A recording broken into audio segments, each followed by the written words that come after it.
12,000 years ago, 10,000 years ago, we switched over to things that we had never eaten before. And those were the grains of grasses and beans. Now, the reason we'd never eaten them before is, number one, we didn't need to. There's never been a documentation of an ape eating grass or grains. Beans are so lethal that 5 raw kidney beans will kill a human being in 5 minutes by coagulating their blood.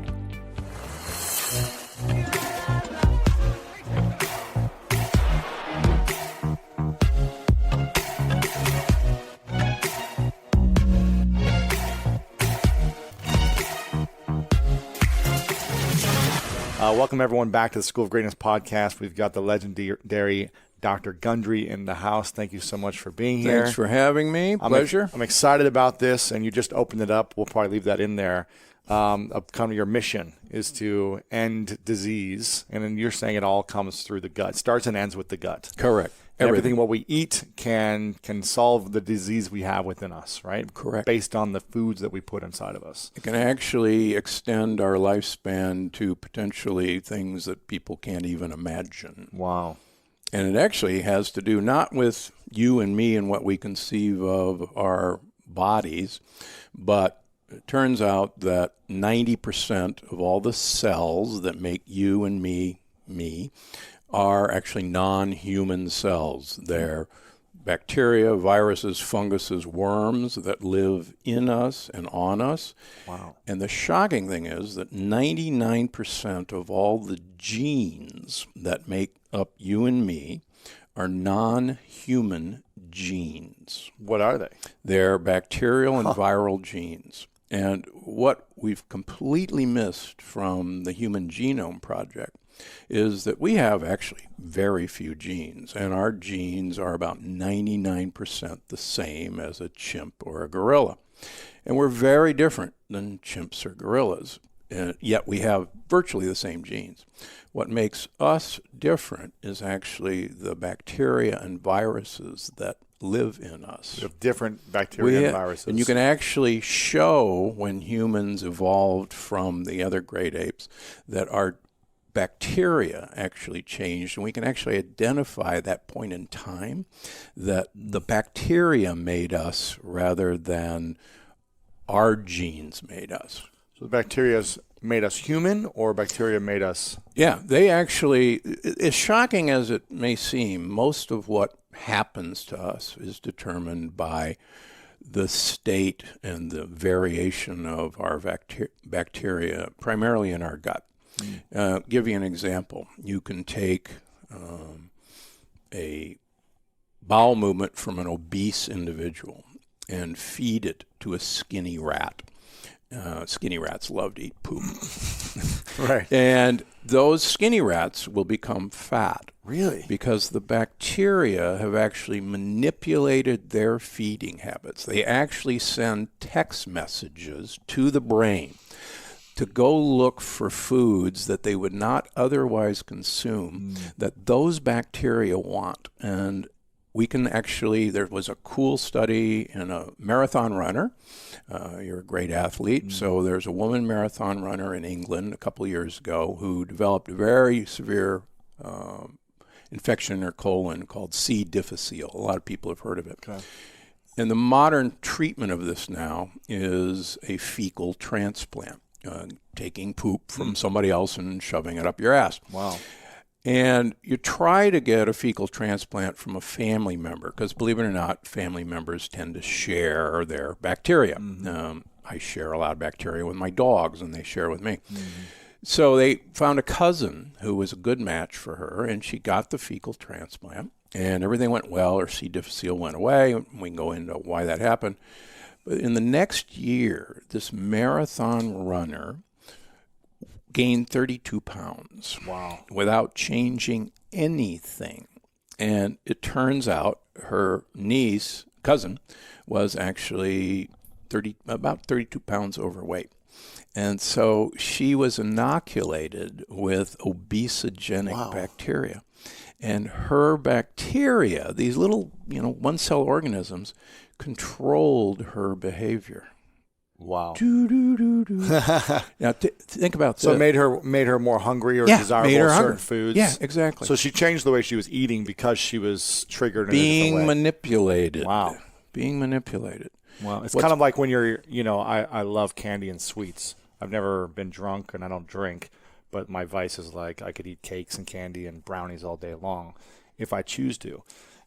And then when I go off of it, it's hard because I just want to keep going back to it, right? Yeah. Until I change the habit fully, and then I'm like, I don't need it anymore. Right. But it takes that time to kind of transition out of it, right? Yeah, these are very addictive foods. Yeah. And they're addictive because what happens is, like, simple sugars, like in candies and cakes, and saturated fats, like on the icing and the coating on the donut and all. Oh, it's so good. Yeah. Used to love them. And so these things, actually, the obesogenic bacteria can actually live on them. They love it. They love simple sugars. They love saturated fats. And they go, yeah, give me more. And they actually tell our brain to do that. It's kind of like, you remember the movie Little Shop of Horrors with the blood-sucking plant? It was a very famous Broadway show. Sure. So Rick Moranis starred in the movie, and there's this blood-sucking plant that he grows, and Audrey keeps getting bigger, and Audrey has to have human blood. And long story short, Audrey, whenever it's Audrey is the speaking part, and Audrey says, "Feed me, Seymour, feed me." And it turns out that this whole concept is actually true, that our bacteria control our behavior. For instance, you can take depressed mice and put their bacteria in happy mice, and those happy mice will go hide in a corner and not come out. In fact, in the 1930s, they did an experiment in back in those days, most really depressed people were institutionalized. So they did an experiment where they gave them all colonics and cleaned out their colons, and then they gave them fecal enemas from happy people. No way. And about 2/3 of the depressed people got happy and were released in the 1930s. Wow. So, I mean, it's just, you start looking at this and go, whoa, we're probably looking at the wrong stuff. For instance, one of the things that I'm talking about in Berlin in October at the World Congress of Microbiota, that's what this study is, we now know that you can take bacteria from young animals' guts and put them in old animals' guts, and the old animals will become young again. No way. You mean like it's the fountain of youth? No way. So they'll their cells will get younger? Yes. Or they'll have youthful energy or what? All of the above. They will actually extend their lifespan by about 30%. What? Yeah, because here's the deal. What I'm trying to get people to understand is this is not about you and me or what we conceive as us. We're just a condominium for the people who really run us, and these are all these little one-cellular organisms. And what we're beginning to realize is we're a condominium for these bugs. And we're their home. We've exchanged them living in us and actually taking care of us for food and shelter for them. Huh. And that's crazy. I know. And the really cool thing is, so we can take bacteria from young animals, and put them into old animals. And the bacteria say, man, this place is decrepit. I need to do a complete total renovation here because this is where I'm stuck and I better make the best of it. And I want everything to be nice. It's like, gentrification of the neighborhood. And this actually... So what do they do? So they actually instruct. Here's the take-home message. They actually send text messages to the mitochondria, and you probably know all about mitochondria, the little energy organelles. In the brain, right? In every one of you, but the brain has the most of them. And these produce energy. These mitochondria are actually engulfed bacteria. And as strange as it may seem, the bacteria in your gut send text messages to the mitochondria that say, guys, new sheriff's in town, clean up your act. We want you guys working and humming on all, 8 cylinders. It's kind of like General Kelly coming into the White House and total disarray. And it's going, okay, guys, no more of this silliness. And so we now have discovered some of those compounds that the bacteria in your gut signal the mitochondria to regenerate themselves, and it's opening up whole new areas that we never even dreamed of. Wow. So you're really like 170 years old, huh? Yeah. Well, people... You've just been manipulating all this for the last 15 years now. I'll show you a picture when we're all done of me and Mehmet Oz standing together when I did a show a few weeks ago. And one of us is 12 years older than the other person. And you would not guess by looking at our skin who's the old person and who's the young person. Wow. And I was showing this picture to David Sinclair from Harvard, who's one of the great anti-aging researchers in this country and actually in the world. And we were discussing some ways to manipulate mitochondria in the brain. And I said, let me show you a picture. And he's looking and he says, okay, so Mehmet's a lot older than you, right? And I said, let me show you my driver's license. He said, wait a minute. How old are you? Right. And he said, can I have this picture? And I said, yeah. He says, I'm going to put it in all my talks. Wow. Because what I've been doing for the last 17 years is giving my bacteria what all the research that I've done and many other people have done would predict that my bacteria are pretty doggone happy with what I'm doing for them. Wow. And they're exchanging that happiness to say, man, this is a great place to live, and we're going to keep this place nice buffed, and nice clean. And just happy. Yeah. And so, wow. Yeah. And so you lived in a blue zone, is that right? In Loma Linda? Yeah, Loma Linda is a blue zone. That's correct. So, but when I was living in that blue zone, I was eating a low-fat vegetarian diet. I was running 30 miles a week. I was one of these Clydesdale runners. I weighed 70 pounds more than I do now. Really? Yeah, I was a Clydesdale. There's a lot of unhealthy people in blue zones, too. Oh, yeah. And they have the vegans that just are overweight, and you're like, how are you this overweight? Yeah, well, it actually is because you're giving your bacteria the wrong stuff. And that's really part of the plant paradox. The plant paradox is that there's certain plants that absolutely positively do not want us to eat them at all, in any circumstance. Under any Whether circumstance. You cook them or chop them or slice them or skin them, doesn't matter. They were here first, and they had it really great before animals arrived because nobody wanted to eat them. And my research at Yale was in human evolutionary biology, so plants have the same evolutionary drive as animals. They want to grow. And they want to have babies, seeds. They want to protect themselves. And they want to protect themselves. They don't want to die. Exactly. Right. So when animals arrived, they had a problem because animals can run, they can hide, they can fight, but plants are stuck. But plants are chemists of incredible ability. So they can turn sunlight into matter, like around your wall here. Wow. And so what they use is chemical warfare to actually defend themselves, and to even make animals do their bidding. Because, for instance, I'll just throw out an example.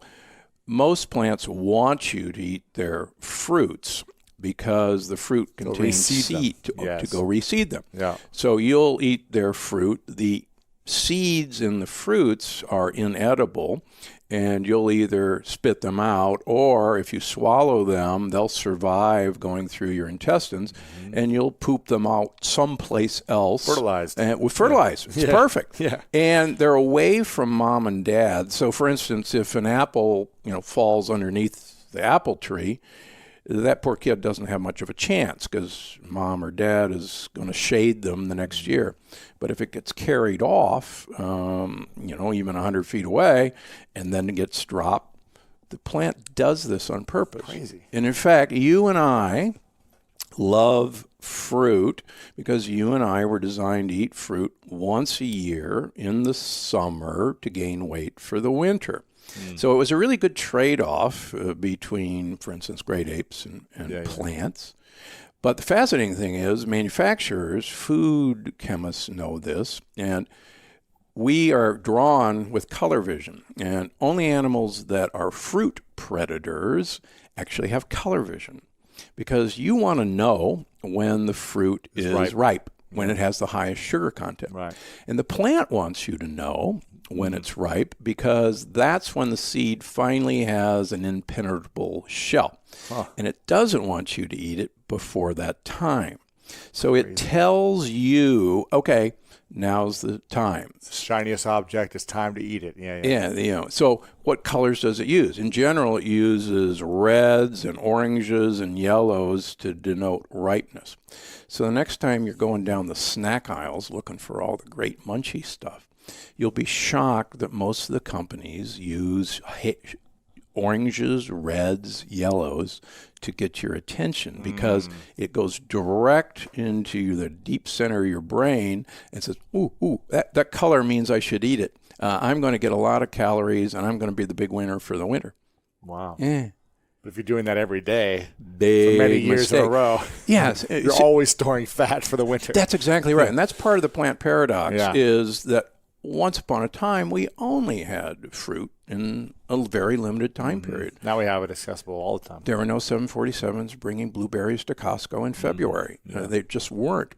So one of the weird things about our computer program is, like Tony Robbins is always fun to say, we run version 1.0 of our operating system. We've never had an upgrade. And the same goes to the foods and the plants and the fruit we eat. So we were supposed to eat fruit once a year. And when we were eating fruit, our brain says, oh my gosh, it's summer. Winter is right around the corner. We should eat this stuff because winter's a tough time, whether it's dry season, a rainy season, a cold season. And we better store up fat, just like a bear. A bear's eating all those blueberries and huckleberries, and they're storing fat for the winter. Right. So if you're eating blueberries at Costco in February that came from Chile, your operating system doesn't know it's February. It says, heck, it's August, and winter's right around the corner, so I better eat some more of this stuff.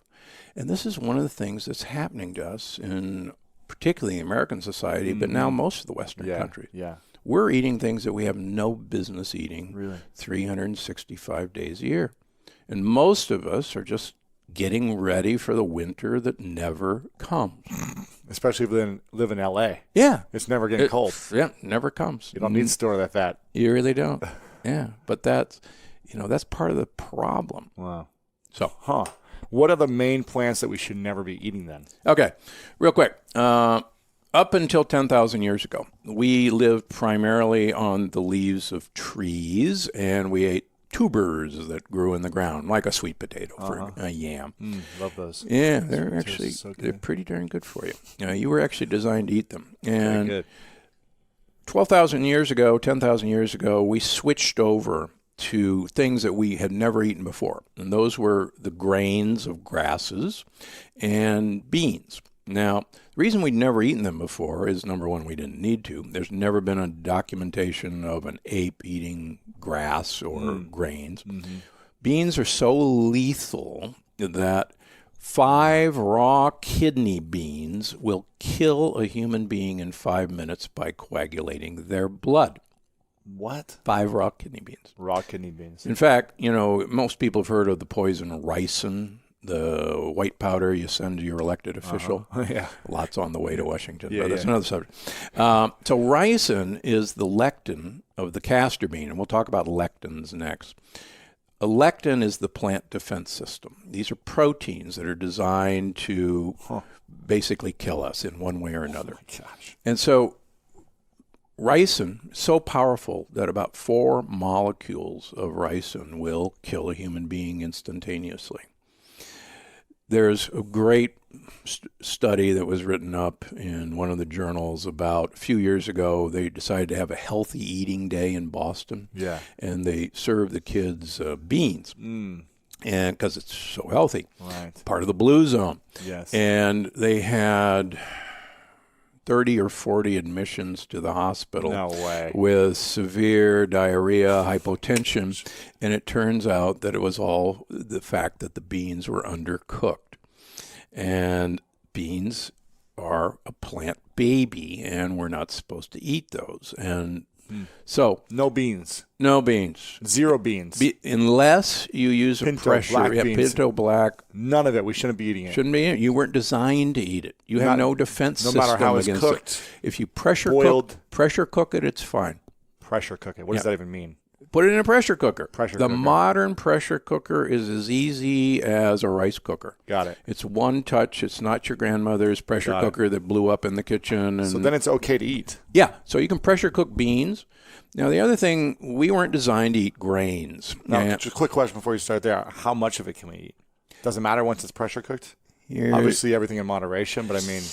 Yeah, well, like I was presenting... Like 20 beans are going to kill me? Or what? No, if you pressure cook them, they're fine. It's all good. Okay, yeah. cool. And we talk about how to do this in the plant paradox. Got it. Okay, cool. But my personal feeling is the only purpose of eating a bean is to get olive oil into my mouth, and we can talk about that as we go along. Okay. So grains, for instance, everybody heard about gluten. Yes. All right. So gluten is a lectin. And again, a lectin is a plant's defense system. It's a protein that actually is designed to act like incoming guided missile attacks on the inside wall of our gut. And these things actually pry open the lining of our gut and actually break through the border. Really? Yeah, they really do. And that's what causes eczema and bingo. Causes breakouts. Yeah, exactly. Acne, brain fog, irritable bowel. This is actually all part of that process. Wow. And so it's fascinating to see people who either have come to see me or have even read the book and then write on Amazon, oh my gosh, I had this horrible eczema, and now a month later it's all gone, and all I did was, take grains and beans and nightshades away from my diet, and everything got better. So that brings us to the second kind of group of things we shouldn't eat. All of us are not from the United States, America. We're actually from Europe, Asia, or Africa. Every one of us. Yeah. So, and even our Native Americans are actually not Native Americans. They're from Asia. Get over it. Right. Right. So none of us were exposed to an American plant until 500 years ago when Columbus started trade. So getting to know a new plant, a new lectin, in 500 years is speed dating in evolution. And I just don't think it can be done. For instance, the Italians refused to eat tomatoes for 200 years after their native son Columbus brought them back because they knew how dangerous they were. They were part of the deadly nightshade family. Really? And when they started eating them, they always peeled and de-seeded their tomatoes because the peels and the seeds actually have the vast majority of the lectins. And it's interesting. Years ago, I did my fellowship in children's heart surgery in London, England, and I had a house officer from Italy, and he invited me up for pasta and tomato sauce. Yes. And so I brought, it'd be nice if I bought a couple cans of canned tomatoes, help out. Sure. And he looks at it, he says, why did you bring me this? We can't use this. So I said, what do you mean? It's canned tomatoes. He says, it's got peels and seeds. You can't make sauce with peels and seeds. He says, Mamma mia, what am I going to do with you? He says, you can't use peels and seeds. And I said, why? He says, they're deadly. And I said, really? And he says, yeah, everybody knows that. And then I thought back, as a child, my grandmother was French, and she taught my mother that you always peel and de-seed tomatoes before you slice them and serve them. So until I went to Yale, I had never had a slice of a tomato with a peel and a seed. Wow. And this was, this has come from cultures. Yeah. For instance, peppers. Peppers are the same way. They're part of the nightshade family. You'll never open a glass jar of Italian bell peppers and see peels and seeds because they're gone. And the most striking thing is the Southwest American Indians always peel and de-seed their peppers before they eat them. The Hatch chili roast will be happening in another month.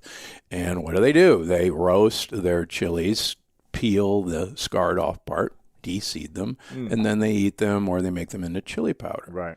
And, you can prove this in your grocery store. Buy a can of green chilies, chopped green chilies, open it up. You won't see any peels and seeds because they're gone. So tomatoes and peppers, eggplant, and potatoes. And potatoes, if you peel them and seed these things, you're safer, correct. But you can pressure cook them and they're fine. And they're okay. Yeah. Got it. Now, there's 2 American beans that everyone should stay away from. Peanuts are not a nut, they're a bean. So good, though. 94% of human beings carry a preformed antibody against the peanut lectin. We can take rhesus monkeys, our cousins, give them peanut oil, and they will develop atherosclerosis, heart disease. Really? If we take the lectin out of the peanut oil and then give them the peanut oil, they will not develop heart disease. So if you get lectin-free peanut butter. There is no such thing. Dang it. Okay. So get almond butter instead. Yes. It's much safer. No peanut butter. No, stay away from it. You should eliminate it 100% from your Absolutely. system. We can take, and this has been done, men, feed them peanuts, take their bowel movements, feed them to rats, and you will grow cancerous cells in the rat colon because they've been exposed to the peanut lectin. Ugh. Yeah. Love peanut butter, though. Oh, so I can have as much almond butter as I want. And I went to medical school in Georgia. Jimmy Carter, peanuts are peanut everything sandwiches, in Georgia. you know? Yeah, no, sorry. So Don't eliminate do it. Gone. Say goodbye. This will help me live longer, have a happier, healthier body. And then system. I won't have to operate on you, Right. when you have coronary disease. And you'll go, what? gosh. I eat so healthy. I'm having my peanut butter. How many surgeries have you done? Oh, over 10,000. 10,000. Do you have is that what it is, the record? No, not Someone said it was a record-setting heart surgeries. No? Yeah. No. How many heart surgeries? 10,000. 10,000. 10,000. Yeah, it's a lot of heart surgery. What's the cause of these heart diseases? So and it's the reason why you have to do so many of these? It's all in the plant paradox. So 17 years ago, I met a guy by the name of Big Ed, who was a 38-year-old guy who came to see me at Loma Linda because I'm one of these surgeons who will operate on anybody. Wow. Big Ed. Take the rib. Big Ed. 500-pounder? Big Ed, actually, when I met him, weighed 265 pounds. Wow. But he had such extensive coronary artery disease that you couldn't put stents in him. You couldn't do bypasses because there wasn't any place to land. And he's from Miami, and he'd been going around the country carrying his angiogram, the movie of his heart, his cardiac catheterization. And everybody's turning him down. And he finally, after about 6 months of this, comes to see me. And I'm looking at his angiogram, and I'm going, I don't like to turn people down, but everybody's right. We're not going to do you any good. And he said, well, wait a minute. Here's the deal, Doc. I've been on a diet for the last 6 months, and I've lost 45 pounds. Now, this is a 265-pounder sitting across from me. It looks like a biker, big gut. And he says, and I've gone to this health food store, and I've taken all these supplements. And he actually brought in this shopping bag full of supplements. He said, maybe I did something in here. And I'm going, yeah, right. I'm kind of scratching my professor beard and saying, well, I know good for you for losing weight, but it's not going to do anything in here. And I know what you did with all those supplements. You made expensive urine. Right. And I really believe that. So he said, well, come on, it's been 6 months. I've come all this way. What would it hurt to get another angiogram, another cardiac catheterization? I said, okay. And so we get a new cath on him. And in 6 months' time, this guy cleans out 50% of the blockages in his heart. 50%. Gone. Pretty good. It's pretty darn good. It's unbelievable. Wow. For instance, statistically, on the best statin drug, like Crestor, Lipitor, with the lowest levels of LDL, we scientists at the American Heart Association get crazy if after 5 years your plaque burden has decreased 0.5%. Wow. And we go crazy and we go, oh my gosh, this is a miracle. It's the greatest drug discovery of all time. Right. And we go, really? So this guy, 50% are gone in 6 months. So I actually was so excited I operated on him and did a 5-vessel bypass. But what if I knew what I knew now, I'd say, hey, great, another year, this will all be clear. Keep going. You won't need the surgery. So I start talking about what he did on this diet. And lo and behold, he gets started on this. I go, time out. I said, I had this crazy thesis at Yale University that I did for 4 years back in the dark ages of human evolutionary biology. And my thesis was you could take a great ape, change its food supply, and change its environment, and predict you would arrive at a human being. And I actually successfully defended it and got honors, blah, blah, blah. And so I had given it to my parents and went off to be a famous heart surgeon. Sure. And so he's talking about this. I go, wait a minute, this is my crazy thesis. And here I am, this big guy, running, and I had pre-diabetes. You were. Yeah. This is 15 years ago. Yeah, 15 years ago. Yeah. Running and eating a healthy, low-fat diet. And why did all the doctors seem like they're bigger? Yeah, exactly. And, we're giving all this advice. And so I called my parents in San Diego. I said, hey, you got this thesis? And, oh, yeah, it's in the shrine. Yes. Eternal flame. The whole room of your accomplishments. Yeah, that's right. So I said, send it up to me. So I put myself on my thesis, and I lost 50 pounds my first year. Wow. And I lost another 20 pounds subsequently, and I've taken it off. And then I started putting my patients who, at Loma Linda, who I operated on this program, and their blood pressure went to normal, their diabetes went away, their heart disease didn't come back. And so after about a year of this, I was looking in the mirror on one Friday, and I said, I can't do what I do anymore because I can teach people how to avoid me. So I actually resigned my position. My wife still calls it Black Friday. When was this? 15 years ago. You resigned. I resigned. From doing surgeries from being chairman of heart surgery at Loma Linda. Yeah. Wow. Just because you felt like this wasn't solving the actual It wasn't solving root. the problem. It was just putting a Band-Aid on it. The surgeries. The surgeries, yeah. I was just, I was famous for 4-time, 5-time redo surgeries on somebody who kept clogging up their blood vessels. Mm-hmm. And it's like... You could fix them up, but it's like... Yeah, okay, they're going to be back in a couple of years. Yeah. So I set up an institute in Palm Springs where all I ask people to do is every 3 months, let me take about 10 tubes of blood out of you, and we'll send it to some labs. Have insurance will pay for it. Wow. And see what asking you to eat certain foods does, right, and asking you to take certain supplements that you could find at Costco or Trader Joe's does. And that resulted in my first book in 2008 called Dr. Gundry's Diet Evolution. But then subsequently, I've seen about 50% of my practice is autoimmune disease. And people would come in and say, hey, what do you know about autoimmune disease? And I go, I don't know anything about autoimmune disease, but I'm a transplant immunologist, and that means how do I get the immune system of you to accept the heart of a pig, for instance. Jeez. And I hold the world record for the longest pig to baboon heart transplant, 28 days. That's the world record. Wow. So I started manipulating the immune system by food. And sure enough, you've got an autoimmune disease. We can teach you to get rid of it by changing, primarily getting lectins out of your diet. That's it, huh? And changing your gut bugs to be basically friendly gut bugs. And the friendly gut bugs actually tell your immune system that, hey guys, we're all great down here. We're down at the beach. We're singing Kumbaya, beautiful bonfire. And your immune system is basically the cops. And the cops go, oh, yeah, we know these kids, great kids. Let's go have a donut. And now, so that's how it's supposed to be. But let's suppose a gang member moves into your neighborhood. Now, all of a sudden, you're putting up bars on your windows, and you got neighborhood watch patrols, and you're shooting guys with hoodies without asking questions.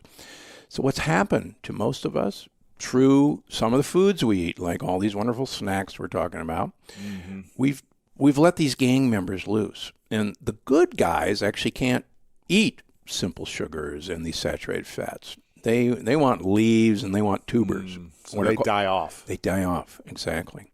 So the gang members are running rampant, and now your immune system is going, oh my gosh, the city's taken over by gang members, and we're going to have armed patrols everywhere, and anytime we see anything that looks a little odd, we're going to shoot and ask questions later. And so what's happened to everybody with autoimmune disease is their immune system is just hyper on guard because it's no longer getting the messages from the good bugs. Chill out, everything's cool, kumbaya, love, love, love, peace and love. And that's what's happened. And it's so cool to get somebody who can just, change the food they eat. They may not want it initially, but when they start feeling better, they go, for instance, on Monday, young lady, 36 years old, lives out in La Quinta, was sent to me with what's called chronic pain syndrome. Now, a lot of doctors toss this off as, oh, you're crazy or you're depressed or you're just anxious, and you treat them with antidepressants. And she was in constant pain. And it was so bad that she actually had to work from home, really couldn't move. And she had a kid and a husband. And so she had heard about me. She said, I've heard about you. What do you think? And I said, come on, let's do this. I said, what's happening is that your pain is actually coming from nerve cells inside your gut that are being stimulated by rogue cops, if you will, and they're trying to tell you that you shouldn't move.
Let's start. So I saw her a couple of months later in January, February, and I said, how are we doing?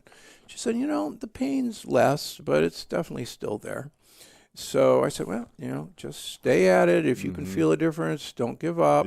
So I walked in on Monday, and I almost didn't recognize her. And I said, she's got a giant smile on your face. And I said, so, how you doing? She said, perfect.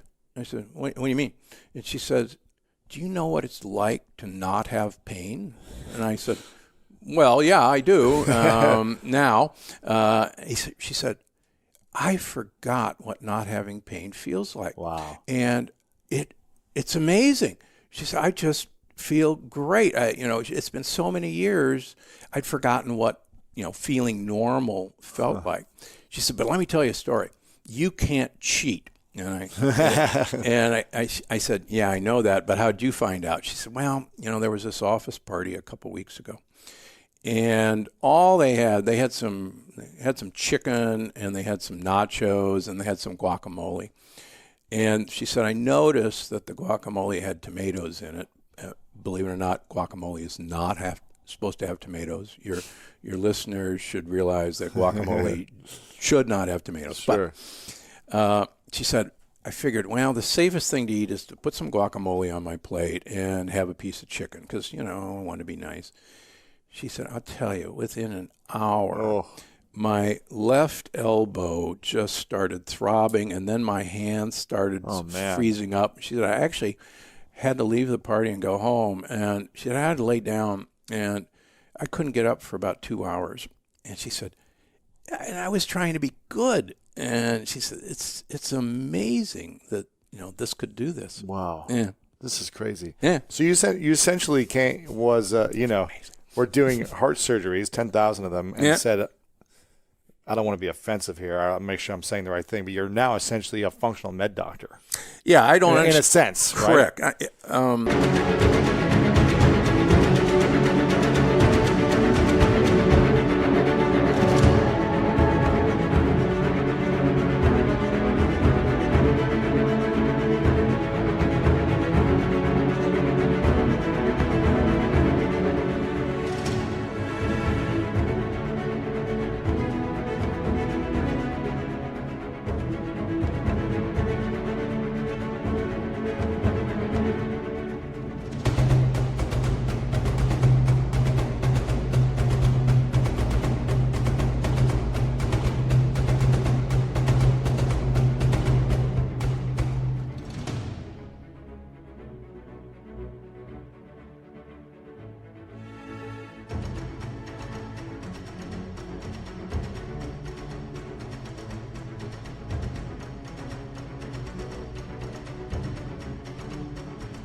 with all due respects to Mark Hyman, Yes. Jeff Bland created functional medicine, and Jeff's a friend of mine. I don't know what functional medicine means. Right. What I do is restorative medicine. Great. All of us have the power to heal ourselves. Now, the guy who said this was Hippocrates, and Hippocrates, brilliant. He believed that any organism had the ability to have perfect health, and that every organism had the ability to achieve perfect health as long as the obstacles to perfect health were removed. And Hippocrates believed that the physician's job was to identify the obstacles to that organism having perfect health, the patient, and remove them from the patient. And the patient would do the rest. Yes. So what I try to do, I basically do detective work. And I think I'm pretty good at finding the obstacles. And many of those obstacles, believe it or not, are lectins. And the other obstacle is you got to get the gang members out of your gut by basically starving them to death and giving the good guys what they want to eat. Starving them of the lectins. Starving them of simple sugars. Yes. And lectins and saturated fats. Like, you remove those things. Yeah, they have nothing to eat, and they leave. For instance, I'll give you an example of something interesting. We actually have bacteria in our gut that enjoy eating gluten, a lectin. Really? Yeah, they love it. But if you go gluten-free, they leave because they got nothing to eat. Yes. And then a lot of people who go gluten-free and don't notice a whole lot of difference, or they just get frustrated, and then they have a couple pieces of bread or pizza, and then all of a sudden their gut goes, oh, Well, it's because their bugs that could defend them against gluten are gone. And believe it or not, gluten is kind of a low-level lectin. There's far worse. The worst ones are in the hull of the grain. So, for instance, this whole grain goodness, this only started about 50 years ago. No such thing as whole grain goodness. No, we've gotten sicker and sicker and sicker because the outside of the hull has the lectins, and we've been throwing it away. I mean, really, the French, seriously, would they have a whole grain croissant or a whole grain baguette? Really? And the Italians, whole grain pasta. Well, now it's appearing on the menus because the tourists want to see it. Yeah. But the Italians would kill themselves. Right. Yeah, the first thing I opened up right here is the most popular nut is not a nut, the peanut. The peanut. Oh, my gosh. And a cashew. A cashew is a nut, too. I can't eat cashews? No. The Amazonian Indians always threw the cashew bean away. What if I manipulate it in a certain way and make it into a sauce? And you could pressure cook it. I can pressure cook cashews. Then I can eat it. Yes, and what stay away peanuts? from chia seeds. No chia seeds? No. These are all the things people are telling you to eat right now. Of course, and that's why everybody's getting sicker. Chia seeds, there's 2 human studies that show that chia seeds promote inflammation in human beings. What else do we need to be aware of? I used to be a big fan of chia seeds. What do you eat? You eat what you're supposed to eat. You're supposed to eat leaves. You're supposed to eat tubers, like jicama, like sweet potatoes, like rutabagas. You're supposed to eat tons of olive oil. Tons. I use a liter a week. Of olive oil. Well, you drink it or you're cooking with it? No, I pour it on everything. Oh, really? Yeah, wow. Pour it on everything. The only purpose of food is to get olive oil into your mouth. This is what I told Dr. Oz a few weeks ago. Just think the only purpose of food is to get olive oil in your mouth. In Crete and Sardinia, they use a liter of olive oil per week. A Spanish study of 65-year-old people for 5 years, making them use a liter of olive oil per week against a low-fat Mediterranean diet. At the end of 5 years, the olive oil users had improved memory compared to the low-fat diet. The women had 65% less breast cancer than the low-fat Mediterranean diet. And they had less heart disease. Liter a week. Olive oil. Liter a week. That's the fountain of youth, huh? Yeah. It really is. Olive oil. Olive oil. It's the secret. It's the secret. Okay. There you go. That's the secret. There's so much more I want to learn, but we are limited on time here. So make sure you guys get this book, The Plant Paradox, The Hidden Dangers in quote-unquote healthy foods that cause disease and weight gain by Dr. Stephen Gundry. I have one final question for you because there's a lot I want to learn still. First, I want to acknowledge you for your transformational journey, your journey of doing one thing that most doctors would probably believe is the solution, and then being aware and saying, you know what, maybe there's a different way. Yeah. Certain things aren't working past a certain point. It's just a Band-Aid. So let me reevaluate, educate, test it on myself, and then help other people. So I want to acknowledge you for the journey you've been on and how much you help people. Make sure you guys get this book, and you're on social media. What's your... Go to GundryMD.com. GundryMD.com. Yeah, but I'm on Instagram, and come visit. Amazing. The Plant Paradox. My final question for you is, what's your definition of greatness? Ooh. Well, yeah, this is the school of greatness. Yes. I think I judge myself in the ability of being able to give something to somebody else and having them come back and say, thank you. That's all I could ever ask in my life. And whether I was a surgeon fixing a newborn baby's heart or having somebody like that woman come back and say, I forgot what being without pain felt like, and thank you. So that's what makes me feel great. How's that? Yeah. Well, I appreciate it, and thank you for coming on. It means a lot to me. Thanks a lot. I appreciate it. Glad I'm here. Yeah.